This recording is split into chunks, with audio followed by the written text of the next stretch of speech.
ஹரே கிருஷ்ணா கிருஷ்ணா கிருஷ்ணா ஹரே ஹரே, ஹரே ராமா ராமா ராமா ஹரே ஹரே.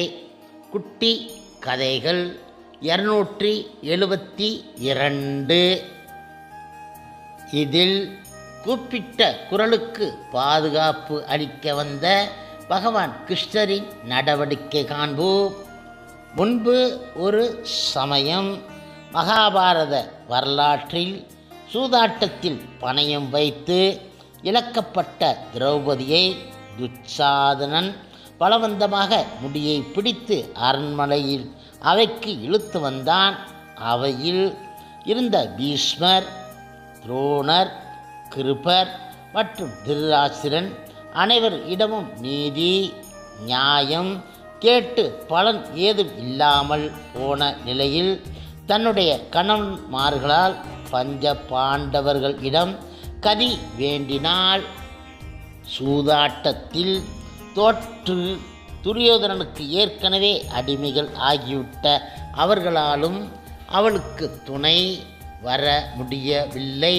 இந்த துன்பத்தின் உச்சமாக தன்னுடைய நண்பர்களின் அறிவுரைப்படி துச்சாதனன் அவள் அணிந்திருந்த ஒரே ஆடையையும் உருவ முயற்சித்தான். இந்த நிலையில் தன்னுடைய மானத்தை காப்பாற்றிக் கொள்ள வழி அறியாத திரௌபதி தன்னுடைய இரு கரங்களாலும் ஆடையை பற்றி கொண்டு தன்னுடைய மானத்தை காப்பாற்ற முயற்சித்தாள்.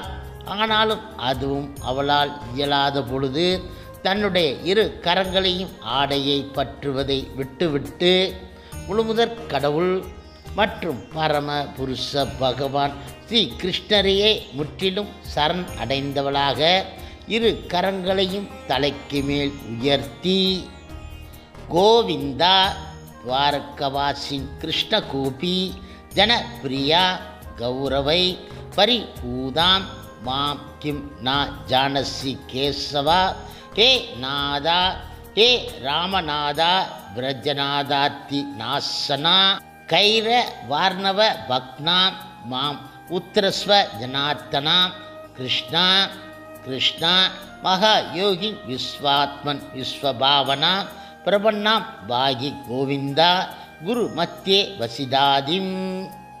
ஓ கோவிந்தா, ஓ துவாரகவாசியே, ஓ கிருஷ்ணா, ஓ கோபிஜன பிரியா, கௌரவர்களால் நான் அவமானப்படுத்தப்படுவதை நீ அறியாயோ? ஓ கேசவா, ஹே நாதா, ஹே லட்சுமிநாதா, ஓ விரஜநாதா, துன்பங்களை நசிப்பவனே, கௌரவர்கள் என்னும் கடலில் மூழ்கி கொண்டு இருக்கும் என்னை காப்பாற்றுவாயாக.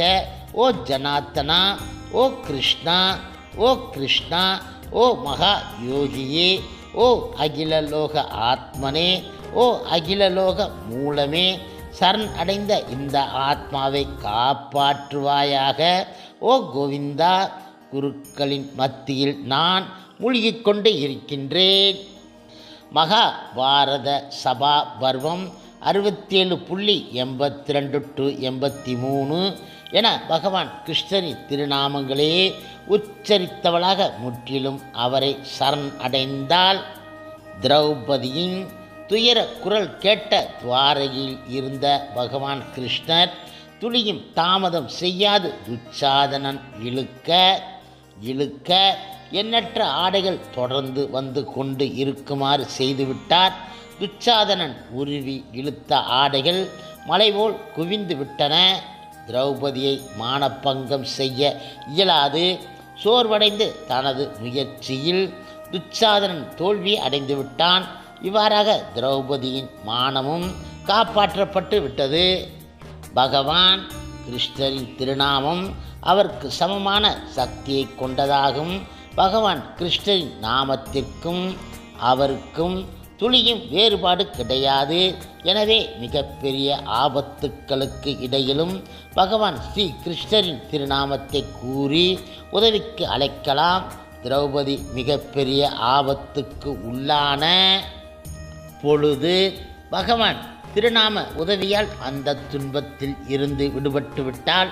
இதனே ஸ்ரீமத் பாகவதம் பதம் 1.1.14 பயமே சொருவமானதும் கூட பகவான் கிருஷ்ணன் புனித திருநாமத்தை கண்டு அஞ்சுகின்றது. அத்தகைய புனித திருநாமத்தை அறியாமல் உச்சரிப்பதாலும் கூட பிறப்பு, இறப்பு, முதுமை, நோய் சூழலில் சிக்கிக் கிடக்கும் ஆத்மாக்கள் உடனே விடுதலை பெறுகின்றன என குறிப்பிடுகின்றது. ரூப கோஸ்வாமி பக்தி ரசாமிர்த சிந்து பதம் 1.2.189 திரௌபதி கோவிந்தன் மீது கொண்டு இருந்த நம்பிக்கை விளக்கப்பட்டு உள்ளது. தத்ர ஆத்யம் யதா மகாபாரதே பிரதிஜ்ஞ தவ கோவிந்த நா மே பக்த பிரணஸ்யதி இது சம்சிருத்திய பிராணன் சத்ராயாமி அகம். முதல் வகையான நம்பிக்கை மகாபாரதத்தில் விளக்கப்பட்டு உள்ளது. ஓ கோவிந்தா, என்னுடைய பக்தன் என்றும் அழிவது கிடையாது என்ற உன்னுடைய சத்தியத்தை மறுபடியும் நினைவு கொள்வதால் நான் இன்னும் உயிர் தரித்து இருக்கின்றேன். அடுத்ததாக முழு சரணாகதம் செய்யாத காக்கா அசுரனுக்கும் அடைக்கலம் பற்றி காண்போம். அது மனசஸ்தம் 33. இப்பொழுது குற்றம் செய்த காக்கையானது முதலிலேயே ராமரிடம் வர கிடையாது. ராமரை தவிர அனைவரிடமும் அந்த காக்கை அடைக்கலம் வேண்டியது. உலகெங்கிலும் அடைக்கலம் தேடி அலைந்த அந்த காக்கை தனது தந்தை இந்திரனாலும் தேவர்களாலும் மகரிஷிகளாலும் கைவிடப்பட்டதாக இறுதியாக ராமரை சரணாகதி அடைந்தது. அவர்கள் யாராலும் அடைக்கலம் தர இயலாத போது ஆதரவற்ற நிலையில் அது ராமரை அணுகியது. இப்பொழுது ராமரை அணுகி அவர் திருப்பாதங்களில் விழுந்தபோது அது வேறு வழியற்று உடல் அவருடைய திருப்பாதங்களில் பட வீழ்ந்ததே தவிர உண்மையான மனம் மற்றும் சொல்லாலும் அந்த காக்கை சரணாகதி அடைந்ததா என உறுதி கூற கிடையாது. ஆகவே காக்கையின் இந்த நிலையை கூறத்தாழ்வார் பிரணாதி பிரசக்தம் சரணாகதியை தொடங்கிய என குறிப்பிடுகின்றார். ஆனால் ராமரோ காக்கையின் இந்த தொடக்க நிலையையும் கூட சரணாகதியாக ஏற்றுக்கொண்டு அதனை ரட்சித்தார். பூமியில் விழுந்து சரணாகதி அடைந்த அந்த காக்கை கொல்லப்பட வேண்டியதாக இருந்தாலும் சரணம் அளிக்கும் தாங்கள் அந்த காக்கை மீது கிருபை கொண்டு அதற்கு பாதுகாப்பு அளித்தீர்கள்.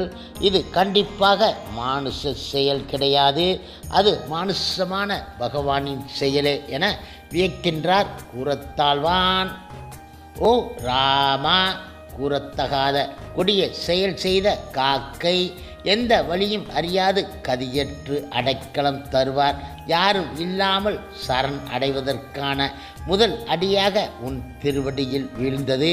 நீயும் அதற்கு பரம கருணை காட்டி மன்னித்து விட்டாய். இதை கேள்விப்பட்ட நான் என்னை போன்ற மகா அபராதிகளும் கூட கவலையற்று இருக்கலாம் என்ற முடிவுக்கு வந்துவிட்டேன் என்று தன்னையும் ராமர் மன்னித்து அருள் புரிவார் என கூறத்தாழ்வான் உறுதி கொள்கின்றார். யத்வம் கிருதாகசம் அபி பிரணாதி பிரசக்தம் தம் வாயசம் பரமயா கிருபயா அசமிஸ்தா தேனைவ மாத்ருஷா ஜனஸ்ய மகா கசோபி யுக்தம் சமாஸ்வசனம் இது உபதாரயாமி. இதற்கான விளக்கம் இங்கு காண்போம். தங்களுக்கு தம் அத்தகைய யத் கொடிய பாவங்கள் செய்த கிருத ஆகசம் சரணாகதம் பிரணாதி தொடங்கிய பிரசக்தம் அந்த காக்க அசுரனை தம் வாயசம் பரம கிருபையோடு பரமயர் கிருப்பையா மன்னித்து விட்டீர்கள். அசவிஸ்தா அதுபோன்று தேனைவ மகா அபராதங்கள் செய்துள்ள மகா கசூபி என்னை போன்ற மாத்ருஷா மக்களும் கூட ஜனஸ்ய கவலைப்படாமல் இருக்கலாம். சமாஸ்வசனம் யுக்தம் என்ற முடிவுக்கு வருகிறேன். இது உபதாரயாமி. ஹரே கிருஷ்ணா கிருஷ்ணா கிருஷ்ணா ஹரே ஹரே, ஹரே ராமா ராமா ராமா ஹரே ஹரே. சில பிரபுபாதரின் சேவையில் இஸ்கான் பக்தர்கள்.